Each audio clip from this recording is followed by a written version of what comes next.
आज अपने स्टार्ट कर रहे हैं चैप्टर 13 प्रोबेबिलिटी। अब ये प्रोबेबिलिटी है क्या, ये देखो। प्रोबेबिलिटी जनरली होती है किसी भी काम के होने के चांसेस ऑफ अकरेंस और non occurrence of an event. कोई भी अपने पास एक इवेंट है, किसी भी तरीके का कोई इवेंट है, वहां उस काम के होने के चांस और उस काम के ना होने के चांस, जो चांसेस है ना, यही वर्ड चांसेस अपना क्या है, प्रोबेबिलिटी है। लेट अस कंसीडर, अपनों ने एक लॉटरी में कोई टिकट लिया, लॉटरी में अपनों ने क्या ले लिया, एक टिकट ले लिया। अब लॉटरी में टिकट या तो अपना नंबर आएगा या अपना नंबर नहीं आएगा। लेट अस कंसीडर अपने पास लॉटरी के 1100 टिकट्स है टोटल। 1100 में से आपने 2 टिकट्स ले लिए। 1100 में से आपने कितने टिकट्स ले लिए, 2 टिकट ले लिए। तो अब आपके ये 2 टिकट, एक कंडीशन हो सकती है कि यही 2 टिकट आपके पास नंबर आ जाए, और दूसरा क्या हो सकता है कि इन 2 टिकट्स का नंबर अपने पास है ना आए। 2 कंडीशंस हो सकती हैं, या तो इन 2 टिकट्स का नंबर आ सकता है या इन 2 टिकट्स का नंबर नहीं आ सकता। तो यही आने की और ना आने के चांसेस जो है, लॉटरी का टिकट निकलना या लॉटरी का टिकट ना निकलना, यहाँ पे 2 तरीके के चांसेस हो गए ना। कुछ चांसेस है कि ये लॉटरी का नंबर आएगा, यही जो चांसेस है, यही चांसेस अपने क्या है, प्रोबेबिलिटी है। यही चांसेस अपनी क्या है बच्चा, प्रोबेबिलिटी है। अब अपने बात करते हैं प्रोबेबिलिटी से आगे। ये प्रोबेबिलिटी तुम लोगों ने बहुत अच्छे से पढ़ी हुई है, और इसका फॉर्मूला भी तुम लोगों ने पढ़ा है क्या, number of favourable events upon total event. ये फॉर्मूला भी आपने पढ़ा है, number of favourable event upon total event. This is the formula of probability. अब अपने चलते हैं आगे थोड़ा सा। ये आप लोगों ने 11 तक बहुत पढ़ा है, इस काम का आप लोगों ने क्लास 11 तक खूब पढ़ा है। अब अपने चलते हैं अपने नए टॉपिक पे, conditional probability. Next topic is conditional probability. What is our conditional probability? Conditional probability होती क्या है, पहले एक एग्जांपल के थ्रू समझो। अपने पास एक सैंपल स्पेस है, अपने पास एक सैंपल स्पेस है। इस सैंपल स्पेस में कोई भी 2 इवेंट है, इवेंट ए और इवेंट बी। इस सैंपल स्पेस में अपने पास है कोई भी 2 इवेंट है, इवेंट ए और इवेंट बी। अब what is event A and what is event B? Event A क्या है और इवेंट बी क्या है? इस कैंपस स्पेस के अंदर है। इवेंट ए भी कहीं ना कहीं इसी सैंपल स्पेस में लाई करता है, इवेंट बी भी इसी सैंपल स्पेस में क्या करता है, लाई करता है। लेट अस कंसीडर, अपने ने 2 डाइस थ्रो किए, 2 डाइस क्या किए, थ्रो किए। जब अपने ने 2 डाइस थ्रो किए तो दोनों डाइस पे कुछ ना कुछ नंबर आएगा, और उन नंबर्स का जो सम होगा वो 2 से लेकर के कहां तक वेरी कर सकता है, 12 तक वेरी कर सकता है। अब सैंपल स्पेस में अपने पास इवेंट क्या आ गए, सम 2 होना, सम 3, सम 4, सम 5, सम 6, सम 7, इस तरीके से 12 तक कुछ भी सम हो सकता है। अब अपनों ने यहां से इसी सैंपल स्पेस में से 2 इवेंट ले लिए। पहला इवेंट अपनों ने क्या लिया, सम इज 5, अपना जो सम है वो क्या है, 5 है। दूसरा जो अपनों ने इवेंट लिया वो क्या लिया, सम इज 6, 11 हो जाएगा। दूसरा अपनों ने इवेंट लिया वो क्या लिया, सम इज 6। अब अपने ये कह रहे हैं, ये तो अपना जस्ट एग्जांपल हो गया, अभी तक कंडीशनल प्रोबेबिलिटी कहीं नहीं आई। अपने ये कहते हैं कि event B is already occurred, event B is already occurred, event B already हो चुका है, इवेंट बी अपना ऑलरेडी हो चुका है, इवेंट बी अपना ऑलरेडी हो चुका है। तो यदि इवेंट बी ऑलरेडी हो चुका है तो इवेंट ए के होने की जो प्रोबेबिलिटी है, probability of event A, event A की जो प्रोबेबिलिटी है यही प्रोबेबिलिटी अपनी क्या कहलाएगी, कंडीशनल प्रोबेबिलिटी कहलाती है। ऐसी प्रोबेबिलिटी जिसमें दो इवेंट हो और दो इवेंट में से एक इवेंट अपना ऑलरेडी हो चुका है। अब यदि एक इवेंट हो चुका है तो दूसरा इवेंट होने की जो प्रोबेबिलिटी है यही प्रोबेबिलिटी आपकी क्या कहलाएगी, कंडीशनल प्रोबेबिलिटी कहलाती है। अब इसको नोट किया जाता है पी ए अपॉन बी। इसका मतलब क्या है कि बी इवेंट ऑलरेडी हो चुका है। इसी तरीके से पी बी अपॉन ए लिखूंगा तो इवेंट ए ऑलरेडी हो चुका है। इवेंट ए बाद में लिखूंगा तो इवेंट ए ऑलरेडी हो चुका है और बी बाद में लिखूंगा तो बी वाला ऑलरेडी हो चुका है। अब इसका फॉर्मूला क्या होगा, what is the formula for P A over B. A over B का फॉर्मूला क्या होगा, P A intersection B, P A intersection B over P. जो इवेंट हो चुका है उसकी प्रोबेबिलिटी कहां आएगी, डाउन आएगी। तो ये हो गया अपने पास फॉर्मूला किसका, ए ओवर बी का। आया समझ में? जिसकी कोई प्रॉब्लम नीचे आएगा। कोई प्रॉब्लम? No sir. नोट कर ले फॉर्मूलाज वगैरह। कर लिया।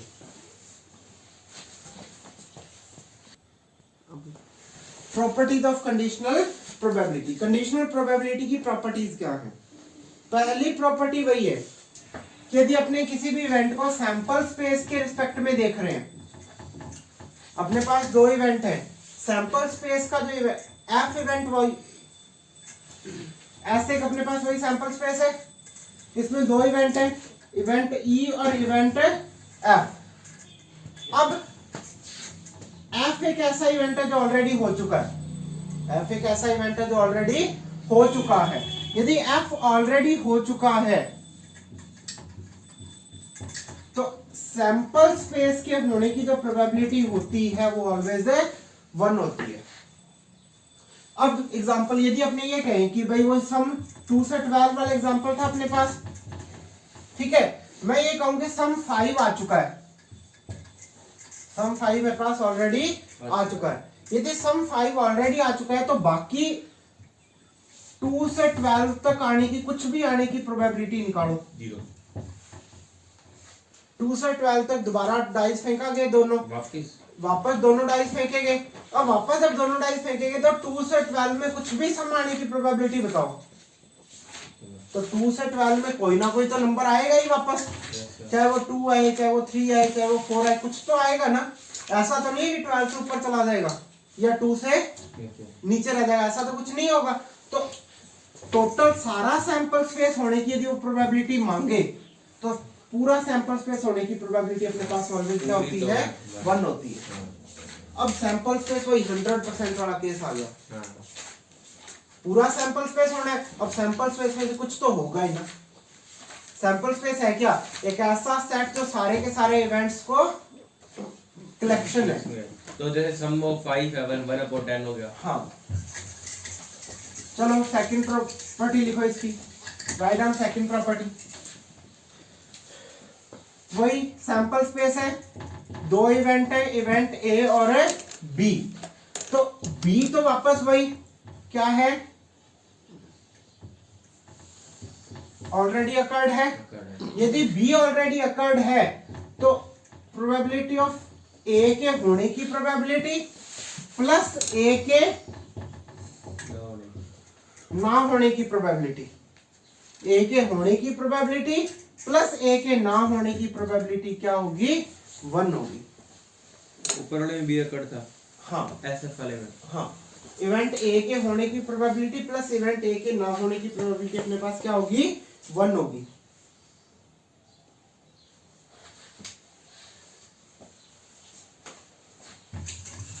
थर्ड फॉर्मूला लिखो,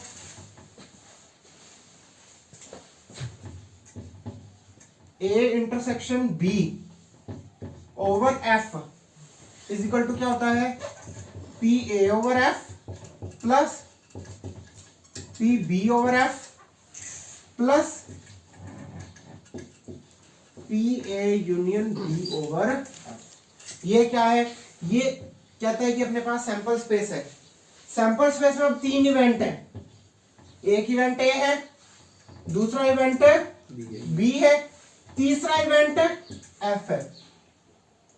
एफ ऑलरेडी हो चुका है, एफ ऑलरेडी हो चुका है, एफ ऑलरेडी हो चुका है, तो ए और बी का इंटरसेक्शन की प्रोबेबिलिटी क्या होगी, ए और बी के इंटरसेक्शन की प्रोबेबिलिटी क्या होगी, वो इस तरीके से आएगी।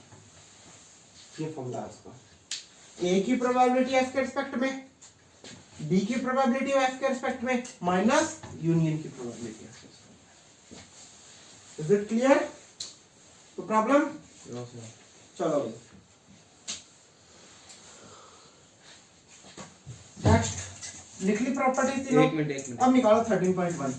सर अगर P A union B upon F की निकालनी हो तो उसको उधर ले जाके हाँ? और वो इधर हो गया, इसको इधर ले आओ, उसको उधर ले जा, शिफ्टिंग हो जाएगी। एक सबसे इंपॉर्टेंट फॉर्मूला जो यहाँ आपके बहुत काम आएगा, probability of A union B is equal to probability of A plus probability of B minus probability of A intersection B। Most used formula है ये, सेट का है, सेट में अपने इसको ऐसे पढ़ा था, एन ए यूनियन बी यही है ऐसे तो। Is equal to n of A plus n of B minus n of A intersection B.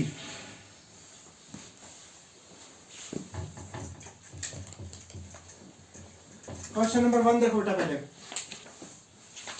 Question number 1 क्या कह रहा है, given that E and F are events, E और F दो इवेंट्स हैं और दोनों इवेंट्स इस तरीके से हैं कि probability of E is equal to 0.6। Probability of E कितना है अपने पास है, 0.6 है। प्रोबेबिलिटी ऑफ F 0.3 है और probability of E intersection F कितना है, 0.2। इधर देखो बच्चा, बोला क्या है, फाइंड क्या करना है आपको, फाइंड आउट करना है E ओवर F और F ओवर E। तो E ओवर F क्या होगा, what is E over F, formula क्या होता है E ओवर F का, probability of E intersection F over probability of F की, और दूसरा अपने को क्या निकालना है, probability of F over E। दूसरा अपने को क्या निकालना है, probability of F over E। Probability of F over E क्या होता है, प्रोबेबिलिटी ऑफ वही वापस E इंटरसेक्शन F ओवर, इस बार क्या आएगा, E ऑलरेडी अकर्ड है, E नीचे आएगा, तो प्रोबेबिलिटी ऑफ E, मतलब जो ऑलरेडी अकर्ड है वो डाउन में आ जाएगा, यस सर, जो ऑलरेडी अकर्ड है वो कहाँ आ जाएगा, डाउन में आ जाएगा। अब देखो E इंटरसेक्शन F की वैल्यू क्या है, 0.2 और F की 0.3, तो 2/3 आ गया। तो probability of E over F क्या आ गया, 2/3 और probability of F over E क्या आ गया, 1/3, 0.2 ओवर 0.6, मतलब 2 over 6। 1/3। Having problem, no sir, चले आगे। Yes sir. थर्ड क्वेश्चन देखो, पहले थर्ड देखो, कर लोगे, यस सर। दिया क्या हुआ है, P A दिया हुआ है सर, P B दिया हुआ है, P A दिया हुआ है तुम्हें, P B दिया हुआ है और P B ओवर A दिया हुआ है। आ जाएगा सर। P A तुम्हें कितना दिया हुआ है, 0.8, P B 0.5 और 0.4 P B ओवर A कितना दिया हुआ है, 0.4। फाइंड आउट क्या करना है आपको, सबसे पहले intersection B, A intersection A intersection B, फिर A A ओवर B और फिर A union A union B। अब देखो अपने को सबसे पहले A इंटरसेक्शन B निकालना है। गिवन क्या है अपने को, P B over A given है। यस सर, यदि P B over A given है तो P B over A is equal to क्या होगा अपने पास, P A intersection B over P A. यहां से इसकी वैल्यू अपने पास गिवन है, इसकी वैल्यू अपने को नहीं पता, बट इसकी वैल्यू गिवन है, ये आ जाएगा यहां से अपने पास। इसी तरीके से पी ए ओवर बी निकालोगे तो पी ए इंटरसेक्शन बी आ गया आपके पास, डिवाइड कर दो पी बी से, और लास्ट वाला ए यूनियन बी अपने पास इस फॉर्मूले से आ जाएगा। ए यूनियन बी आपके पास इस फॉर्मूले से आ जाएगा। हो गया सर।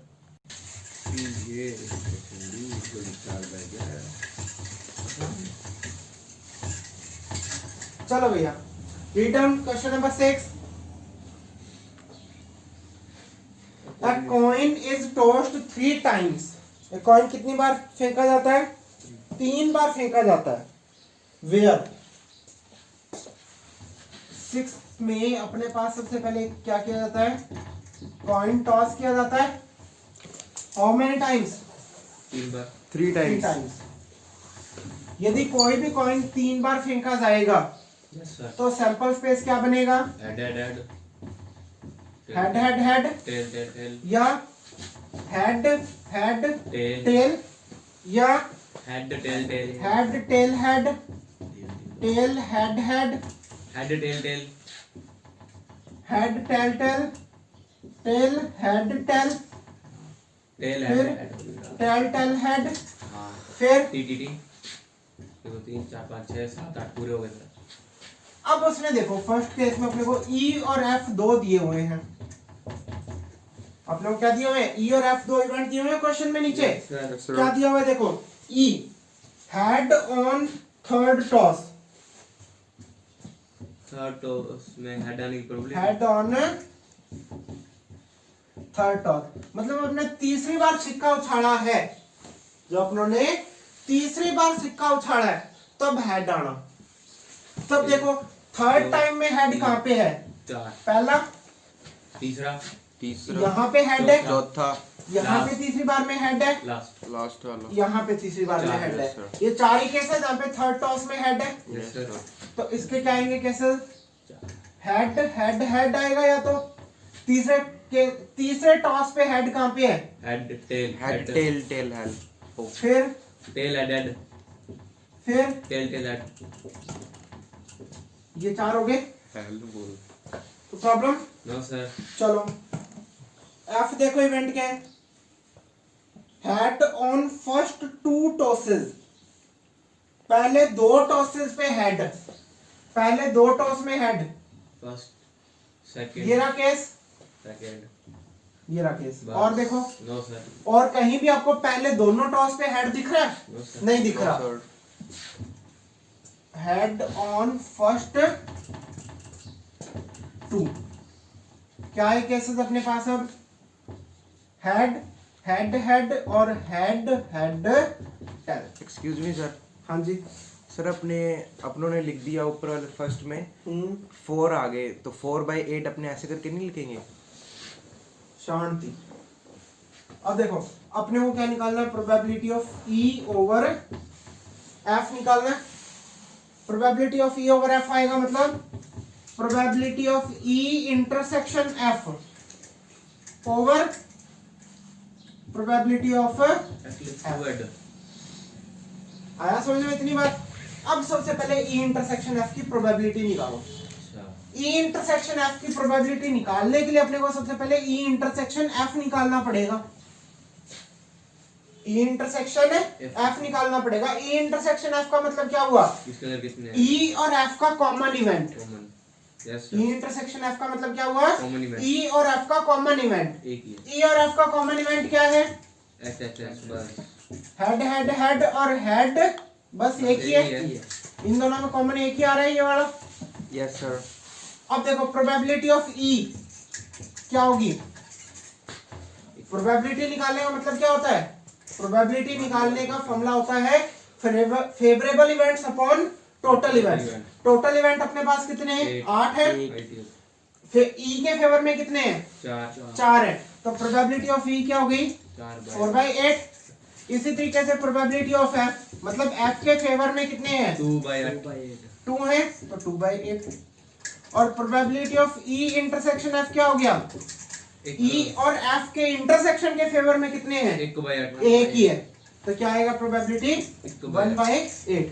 तो यहाँ से क्या आ गया, ये P E इंटरसेक्शन F 1/8 क्या आ गया, 1/8 ओवर हाफ आ गई, क्या आ गई इसकी प्रोबेबिलिटी, ये अपना आंसर। इसी तरीके से आपके 6 के दोनों पार्ट 7th और 8th हो जाएगा। कट हुई है ठीक है, 8th में तो मैं कराता हूँ, 6th और 7th आपके दोनों हो जाएंगे, और 9th भी हो जाएगा। 9th में बस कुछ नहीं है, 8th देखना है।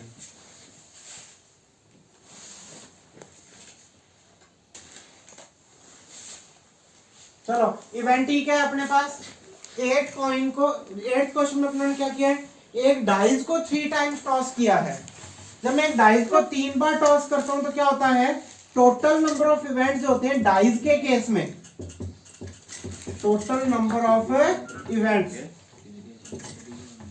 किसके केस में, डाइस के केस में, डाइस के केस में टोटल नंबर ऑफ इवेंट आते हैं 6 की पावर n। n क्या है, n है जितनी बार डाइस को फेंका गया है। यहाँ पे डाइस को 3 बार फेंका गया तो 6 की पावर क्यूब, और टोटल जो इवेंट्स हो जाएंगे वो देंगे आपके 2 1 6। सर ये 6 क्या है, 6 कितने पॉसिबल केसेस है उसमें डाइस में। अब देखो ई इवेंट अपने को उसने टोटल इवेंट्स हो गए अपने पास 216। अब उसने देखो क्या दिया है, 2 इवेंट दिए हुए ई और एफ। ई इवेंट अपने को क्या दिया हुआ है, 4 appears on third toss. Third toss पे क्या अपीयर होता है, 4 अपीयर होता है, मतलब पहले 2 टॉसेस में कुछ भी आ सकता है। पहले 2 टॉसेस में अपने पास है कुछ भी आ सकता है, बट थर्ड में फिक्स है, थर्ड में क्या आएगा, 4 ही आएगा। तो ऐसे केसेस देखो कितने बनेंगे, 1 1 4। भाई थर्ड ये समझ लो, जब आप 2 बार उछालते हो, डाइस को थ्रो करते हो सिर्फ 2 बार, तो उसमें जो इवेंट्स बनते हैं ना वो सारे बनेंगे, उसमें जो इवेंट्स बनते हैं वो सारे बनेंगे। बट थर्ड प्लेस पे क्या फिक्स हो जाएगा अपने पास, 4 फिक्स हो जाएगा, क्योंकि उसने क्या बोला है, थर्ड प्लेस पे तो 4 फिक्स है, वो नहीं हिल सकता। तो 1 1 4 1 2 4 1 3 4 1 5 4 1 4 4 1 5 4 1 6 4 2 सेम एज 2 1 4 2 1 4 2 2 2 4 2 3 4 2 3 4 2 4 4। इस तरीके से लास्ट में आएगा 6 6 4। इस तरीके से लास्ट में अपने पास क्या आएगा, 6 6 4 आएगा। अब अपने आते हैं एफ के केस में। एफ क्या बोल रहा है, 6 and 5 appear on first 2 tosses। इस बार उसने क्या किया, पहले 2 टॉसेस पे फिक्स कर दिया। पहले 2 टॉसेस पे क्या फिक्स कर दिया, पहले टॉस पे 6 आना चाहिए और दूसरे टॉस पे 5 आना चाहिए। तीसरे टॉस में कुछ भी आ सकता है, तो 6 5 1 6 5 2 6 5 3 6 5 4 6 6 6 5 5 और 6 6 6 बस यही होगा, 6 5 6। ये अपने पास इवेंट हो गए एफ के। फाइंड आउट तो अपने को वही करना है बच्चा, probability of E over F. तो ई ओवर एफ के लिए अपने को क्या चाहिए, probability of E, probability of F और probability of E intersection F. तो अब देखो ई इंटरसेक्शन एफ क्या आएगा अपने पास, कॉमन इवेंट क्या है इन 36 और इस एक में से, एक ही कॉमन इवेंट है, कौन सा, 6 5 4। तो इसकी प्रोबेबिलिटी हो जाएगी, टोटल केसेस कितने हैं 36 और पॉसिबल 216। यहाँ पे एफ क्या, एफ में 6 है तो 6 ओवर 216 और यहाँ पे 1 by 1 ओवर 216। तो एफ ओवर ई क्या होगा, P E intersection F over P F.